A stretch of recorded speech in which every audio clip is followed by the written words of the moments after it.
gentlemen, good morning. My name is Jayant Bhandari, and along with my co-host Rajni Bala, I want to welcome you to the 9th Capitalism and Morality Seminar. As someone who grew up surrounded by totalitarianism, I have grown to dislike the visible expression of totalitarianism, which is the government. But really, the government, in my view, is only a symptom of the underlying totalitarianism of the society. Where I grew up in India, such government officials know only one way to deal with the citizens, and that is by exploiting and abusing them. But really, government is not much of my problem. They are a minor part of my problem. The real problem is the underlying totalitarian culture. Individual Indians derive pleasure from abusing each other and exploiting each other. And that is the root of all problems. Contrary to conventional wisdom, again, government is not necessarily the real problem that I face. Once I pay them the bribes, these spineless people start groveling. Again, the real problem I face all the time is the society where might is right is the governing principle and where everyone likes to control lives of everyone else. Now, to a varying degree, that is exactly the problem of the rest of the third world countries, which comprise of close to 2/3 of the world's population. That is how 2/3 of the world's population live. The culture, unfortunately, of the Western society has continued to become increasingly totalitarian. We have indeed won the battle of technology and improvement in lifestyles, but we are losing the battle of ideas. We will discuss issues why the Western societies are becoming increasingly totalitarian as time has gone by. But my view is that hacking away the government solves nothing. Without a culture of liberty, institutional change, the changes in the government will never happen. You can remove one government and a new, worse totalitarian government will come to exist. This seminar is about increasing the culture of liberty, not just in the Western society, but I hope in the third world as well. Although I don't really have much hopes from the third world, which I will talk about in my speech later today, one of the cornerstones to build a culture of liberty is to have an open discussion about all possible issues, unrestrained by political correctness. And I think this concept of political correctness is a virus that is destroying the Western society. I want to welcome you all today, again, along with my co-host, Rajni Bala, and I hope you have a fruitful day at today's Capitalism and Morality Seminar. Our first speaker is Tim Moen. Mr. Moen is the leader of the Libertarian Party of Canada. He is also a firefighter, paramedic, filmmaker, and businessman. Mr. Moen will talk about his experience and lessons he learned when he ran for the Prime Minister of Canada. Ladies and gentlemen, please give a warm welcome to Tim Moen.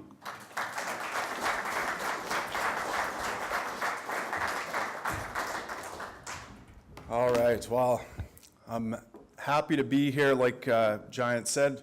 I'm the leader of the Libertarian Party of Canada, and I ran for Prime Minister in 2015, led the party to our biggest result in our 44-year history, which isn't really saying a lot, but I popularized the slogan, I want gay married couples to be able to protect their marijuana plants with guns, and that kind of springboarded us up there, I think.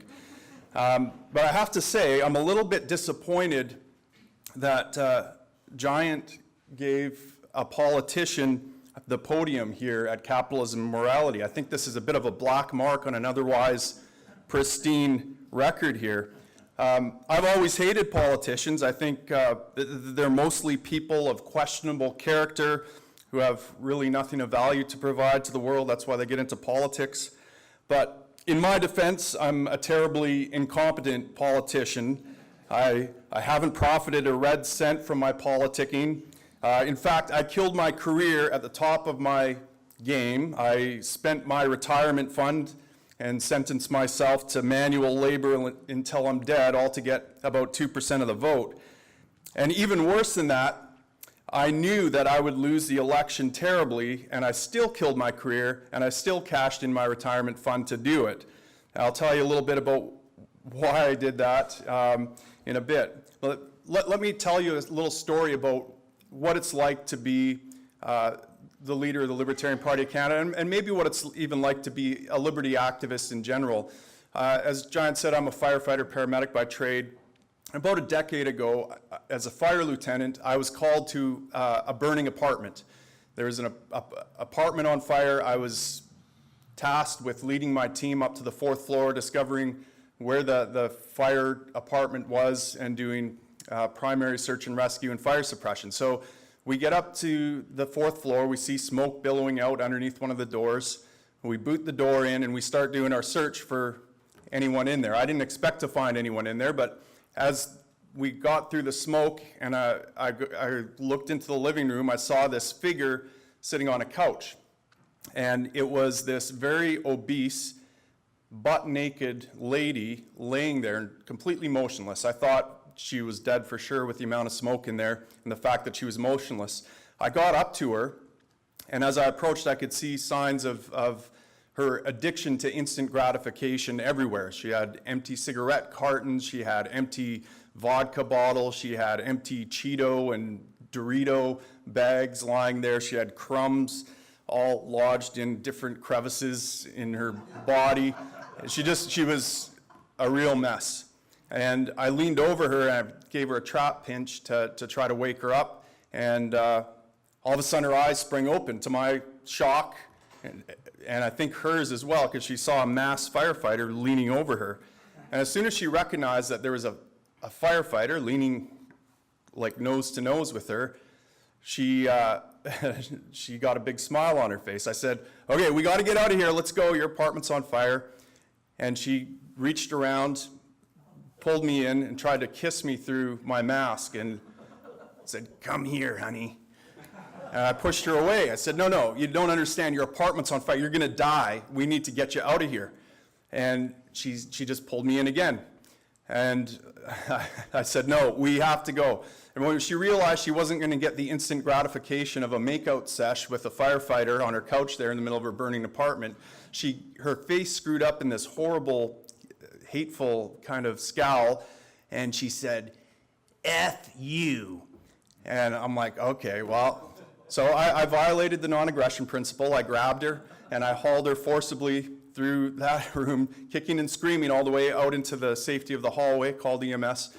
And when she was safe in EMS wrapped up in a blanket, I went back in there. I looked back, I grew up on this show called Rescue 911. You ever remember that show with William Shatner? At the end of each little vignette, the firefighters and paramedics, they got barbecues and a lot of thanks and gratitude. I wasn't expecting a barbecue or anything, but I turned around and she basically gave me the middle finger again and said, "Screw you." And that, ladies and gentlemen, is what it's like being the leader of the Libertarian Party of Canada.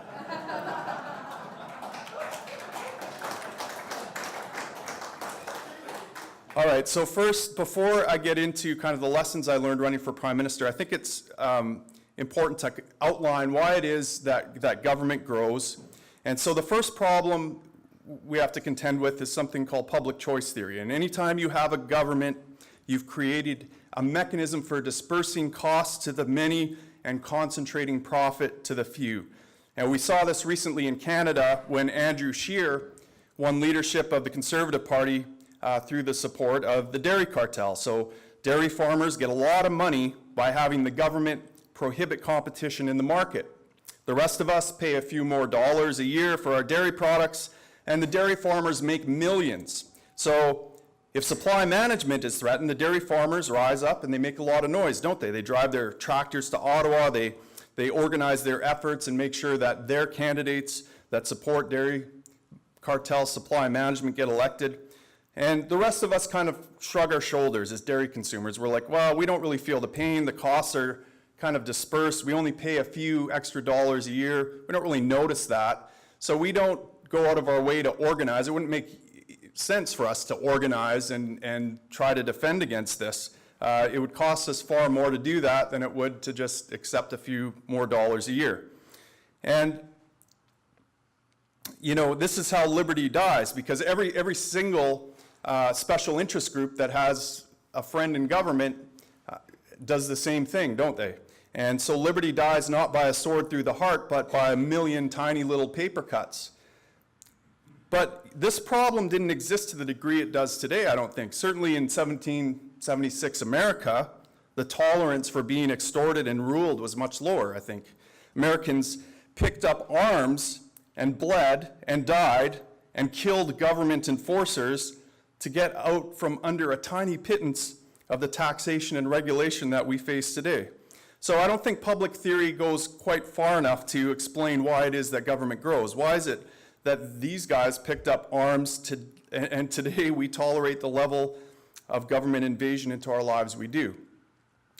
Mark Twain said, "It ain't what you don't know that gets you into trouble. It's what you know for sure that just ain't so." And the state is what people know for sure that just ain't so. As far as I can tell, the state doesn't even exist. At least I haven't seen any evidence of it. I mean, sure, I see evidence of belief in a state. I see belief in this non-corporeal, all-powerful, all-virtuous entity. I see government buildings. I hear hymns being sung to it in the form of national anthems. I see flags and symbols that inspire worship of the state. I see people in uniforms pointing guns and barking orders as if God himself gave them a commandment from on high. I see armed robbery taking place, but you know, the priestly class of public intellectuals simply waves its hands over this robbery and proclaims it a holy act called taxation in the name of the state, the crown, and the social contract. Amen. Am I right? So all this bad behavior, all this violence and immorality, all this chaos occurs because of bad ideas. Ideas that are not only not opposed, but ideas that are enthusiastically spread through our government school system for 13 years by teachers who are indoctrinated in leftist ideology at Canadian universities. So from my perspective, the biggest problem we have, the reason we have so much government intrusion into our lives, is because of the growth of statism, a belief in the virtues of government. Now, this is a long way of saying that government is downstream from culture and from ideas, and I think this fits perfectly well with what Giant was saying in his opening remarks. A culture that demands liberty or death gets a very different government than a culture that sees government as a committee of virtue there to relieve you of all your anxieties and look after you from cradle to the grave. So from my perspective, bad ideas must be opposed and good ideas must be propagated if we want to see a shift in culture that will lead to smaller government. Now, if you're astute, you'll notice that the work necessary to shift culture will not win you any elections. Because if you want to win elections, you have to reflect culture. You have to amplify culture. You have to personify culture. That means if you live in a statist culture, you have to reflect, amplify, and personify statism if you want to have any hope of electoral success. And if you're astute, you'll also notice that winning elections has almost nothing to do with creating a smaller government. You can't legislate against culture. I mean, let's imagine you're a libertarian and you fool everyone into thinking you're a big old statist who's going to give them all the free things they want and solve all their problems. What are you going to do when you actually get into government? Do you think you're going to be able to pull some legislative levers and shrink the government? And this is why I think status quo politics is both naive and futile for people interested in smaller, more restrained government. So, why engage in politics at all? What is the point of all this, Moen? Why'd you trade your career and your retirement to do something so futile? Well, I did it because bad ideas, opposing bad ideas and spreading good ideas is not futile, it's necessary. And it's especially necessary for those of us with children we care about. And my daughter's sitting right there, and I think this is the first time she's ever heard her old man speak. She works in about an hour downtown, so I'm happy she's here. But someone once said to me that an anarchist running for office is like an atheist preaching in church. And I think they meant it to kind of criticize me, but I said, yes, exactly, you get it. Look, let's imagine you think radical Islamism is a problem. Let's imagine you think that the idea that getting 72 virgins in the afterlife, if you blow yourself up along with a bunch of infidels, might lead to bad things happening in the world. Why on earth would you turn down an invitation to preach at an extremist mosque if you care about opposing these bad ideas? So I look at politics the same way. There's a stage with lights, there's a microphone, there's a congregation of people who have the most dangerous beliefs you can imagine, all wanting to hear me speak. And if I take my ideas seriously, if I take my philosophy seriously, then who am I to turn down the opportunity to spread it? Who am I to let chaos and immorality go unchallenged? Who am I to let the civilization my forefathers helped build crumble unchecked? What would my excuse be to my son or my daughter? How could I look them in the eye if I didn't try? How could I call myself a man? So, all right, you get that I'm playing a completely different game here, I think, than status quo politicians. I'm not chasing votes. I'm not looking to grasp the ring of power and use it for the good of my people. I'm looking to make the necessary sacrifices in the here and now to throw that God-forsaken ring of power into the fires of Mount Doom. But let me tell you that the ring of power can still be tempting at times. Now, I'm a nerd. I actually wear a replica of the ring of power on my finger. I got it to remind myself of the power I wield in my own life, the power I wield over my kids, my subordinates in work and organizational life, and my wife to some degree, although I don't think I actually have much power over her. She wears the pants in this relationship for sure. But I want to remind myself that power is corrupting. And so let me tell you a little bit about the times when this ring started to glow a little bit and tempt me and corrupt me as I ran for office. Even with a completely different strategy than a status quo politician, with a different focus and different mindset. So the first lesson I learned is that people are afraid and politicians are incentivized to foment fear. You know, fear is everywhere in the political process. It informs almost every decision. You know, people vote for a particular political party because they're afraid that their sacred issues won't be addressed otherwise. If you're afraid of what will happen to the poor people or the environment, you tend to vote left. If you're afraid of external threats and the ability to gather resources, you tend to vote right. And, you know, one of the things I found was that most people actually support libertarian ideas and they want to vote for them. It didn't take me much to convince people on both sides of the spectrum. And some of my most ardent supporters, the people that would go knocking door to door and put in all sorts of sweat equity into my campaigns, were social conservatives. Now, I had to do a little bit of explaining when they Googled my name, because the first thing that pops up is the meme, "I want gay married couples to protect their marijuana plants." But it only took a 5-minute conversation. You know, morality emerges from the bottom up. Don't you agree with me that the church, that the family, that small, what Edmund Burke called the little platoons is where morality emerges? Don't you think you might have made a mistake by handing government all this power? Because now that your ideological enemies have that power, they can force your churches to marry people who you don't want to. And they got it right away. They're like, yeah, that makes a lot of sense. So it didn't take much. But these people, one by one, when it looked like Trudeau was surging in the polls, called me and said, Tim, we love you, we want to vote for you, but we can't have Trudeau win this election, so I have to vote Conservative, even though I hate that red Tory that we have in our riding. And so one by one they flipped. And this is the case in every election. People don't vote for their highest value, they vote against their worst fear. And so you're incentivized as a politician to foment that fear, to point out all the bad things that are going to happen if you don't get elected. And I think that's a dangerous thing. And I found it too. I mean, I think that it would be much better if people heard the positive stories of flourishing and prosperity that liberty creates rather than all the bad things that government's going to do if you don't vote libertarian. Okay, the number 2 lesson I learned. Politicians are incentivized to deliver meaningless platitudes.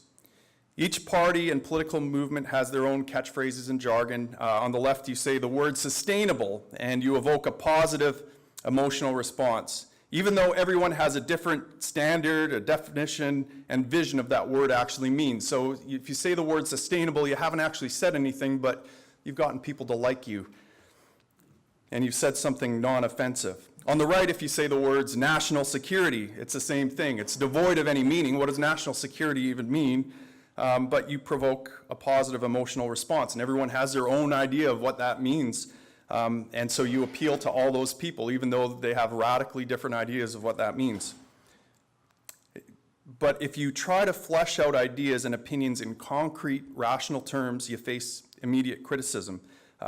So you find it's just best to make appeals to emotion. So, for example, in one debate I attended, I tried to flesh out some concrete ideas about how to improve healthcare. I thought I gave a pretty reasoned approach. I said, let's just legalize healthcare. I should be able to go buy a blood test and see what's in my blood. Wouldn't you agree?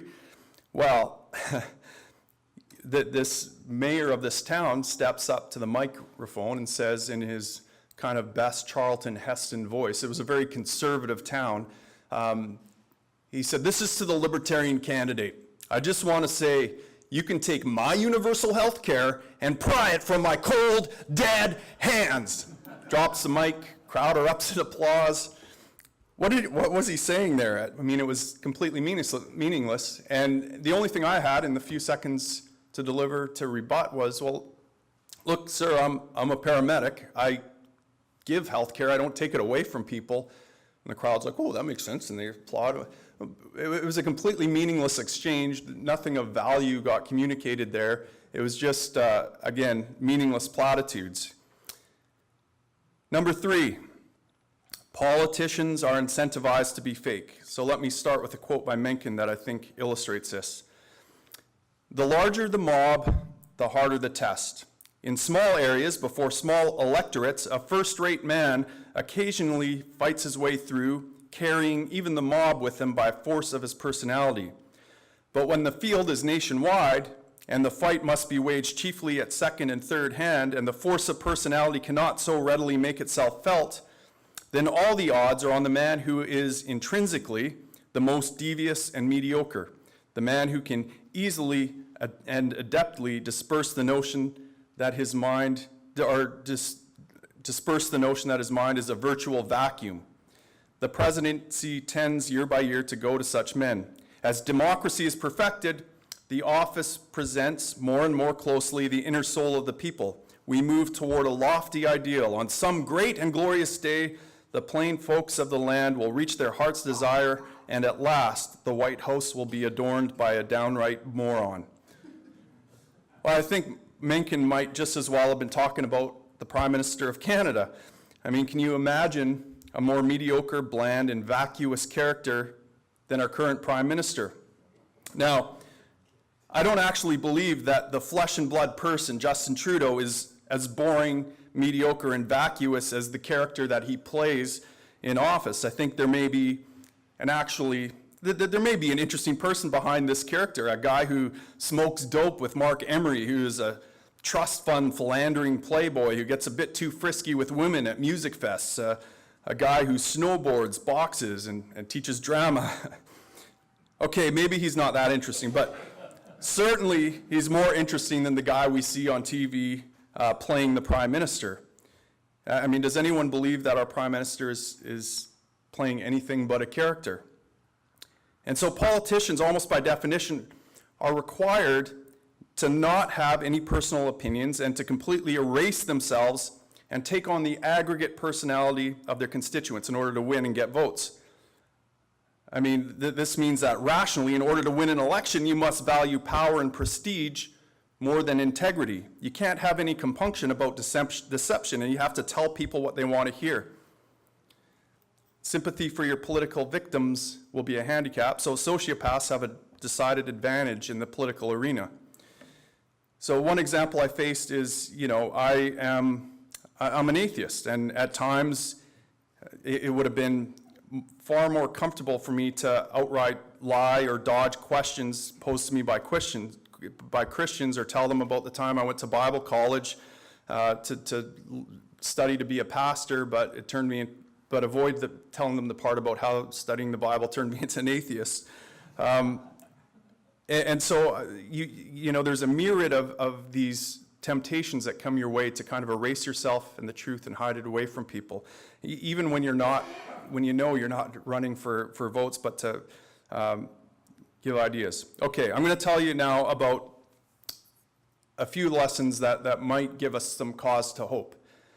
So one of the lessons for hope is that people are generally apathetic about politics. The average man on the street doesn't really care. They don't have a strong political opinion one way or another. I mean, when I ran in a by-election up in Fort McMurray, about 15% of eligible voters in my riding took the time to vote.